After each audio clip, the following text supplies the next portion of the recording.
much, Senator McDougall. Welcome to the Minister here today. And I know, Minister, you're looking at this in terms of the Department of Transport, so I very much appreciate your time coming in to speak on this.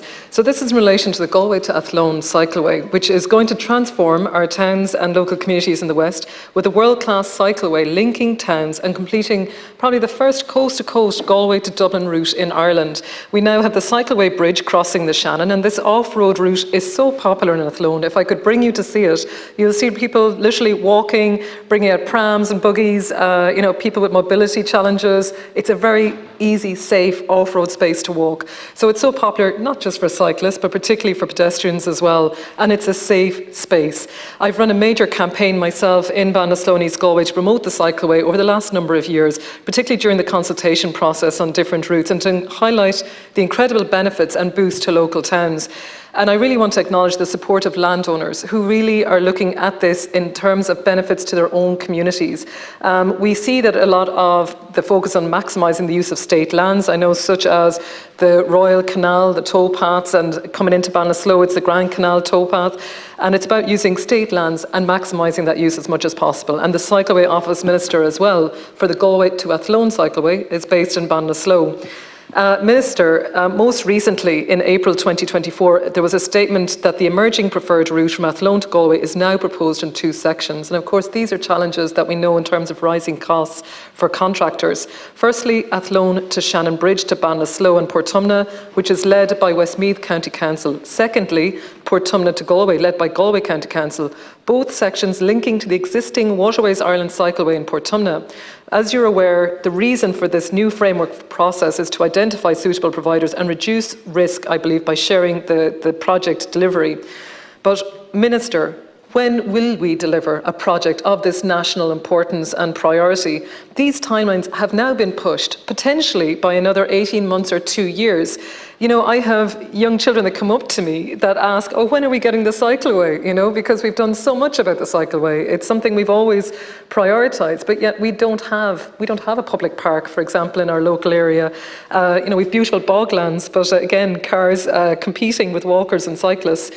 Minister, we need this work to be completed as soon as feasible. We need to look at moving this project forward. The next stage here is about completing the engineering and environmental designs and assessments for submission to On Board Pleanála, together with the Environmental Impact Assessment Report and a Natura Impact Statement. I want to acknowledge the work of senior engineers, Minister, in particular within the local authorities and in the office in Ballinasloe. These local authorities include Westmeath, Galway and Roscommon. Great commitment, engagement and dedication, particularly by our public liaison officers, those groups and liaisons that would work with landowners around this and that have done so much communication. Minister, even during COVID, I had organised public meetings in person when COVID hit. We did online meetings where we brought people from those offices together to talk to people about the cycleway, the routes and so on. Minister, this is a major project. I want to ask, how are we going to ensure that resources are in place? How are we going to move this forward to planning approved and construction? And what is the budget for this project?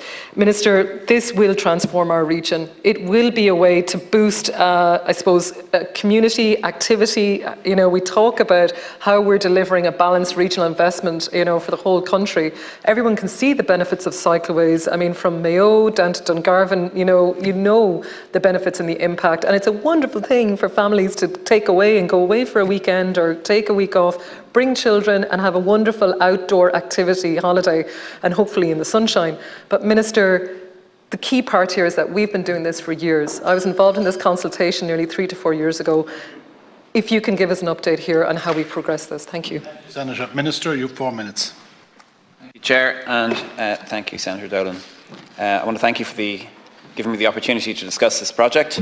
It remains a key government commitment to extend the Greenway from Athlone to Galway City. The Galway to Dublin cycleway will be Ireland's first ever dedicated intercity segregated route for cyclists and walkers, and an iconic cycleway of international appeal.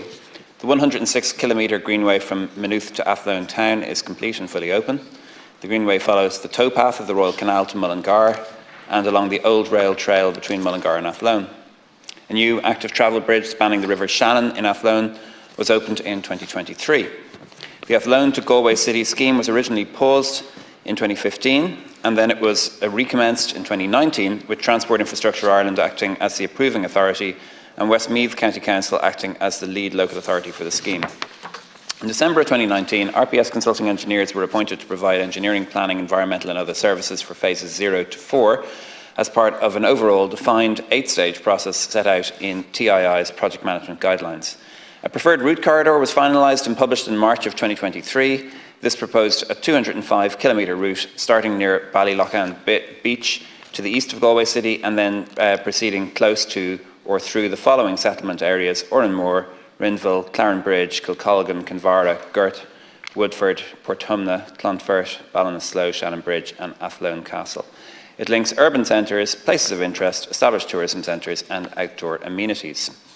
In relation to the Senator's specific query regarding the status of the project of the Galway to Athlone cycleway and the target finish date, I've been provided with the following summary. The project is currently at phase 3, design and environmental evaluation. In September 2023, the contract with RPS Consulting Engineers was suspended as RPS advised that the fixed price tender sum for the contract as signed in 2019 was no longer financially viable for the company.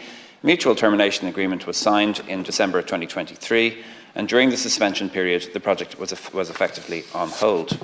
During the period that the project was paused, the relevant local authorities and TII reviewed the approach being taken to deliver the project. It's now proposed to re-tender the technical consultancy services for phase 3, design and environmental evaluation, and phase 4, statutory process, as two separate schemes due to the complexity of the preferred route and environmental issues, the scale of the 205-kilometre preferred route and the availability of technical and environmental resources to deliver the scheme as one project.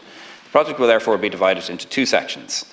The first, Scheme 1, will be 83 kilometres long, connecting Portumna to Athlone with a link to Ballinasloe, and this scheme will be delivered by Westmeath County Council, while Scheme 2, 114 kilometres long, will connect Portumna to Ballylochan Beach and will be delivered by Galway County Council.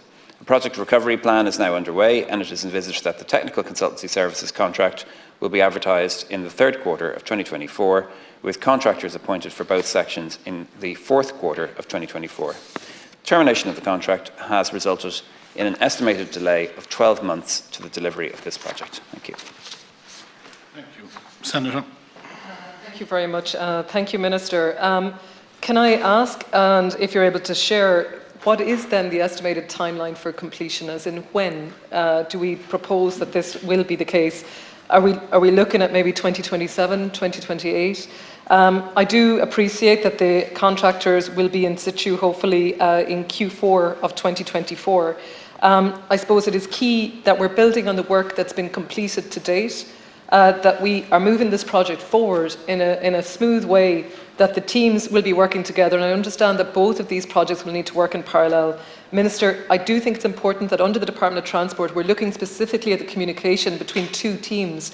Two of these teams will be delivering a major infrastructural project in the West. Communication and how we engage, if we're going to be submitting both of these projects to An Bord Pleanála at the same time, is going to be crucial.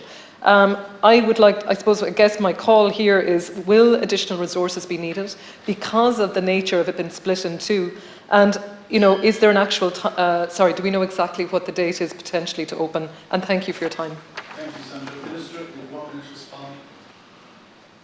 Thank you, Senator. So, as I said in the answer, the information provided to me by the Department of Transport is that contractors would be appointed for both phases of the scheme in the fourth quarter of 2024.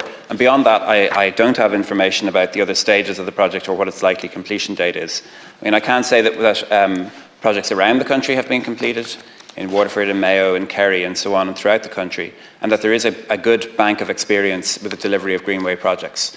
Infrastructure projects which are unusual or once-off are the ones that are most likely to take longer than expected or to be open-ended.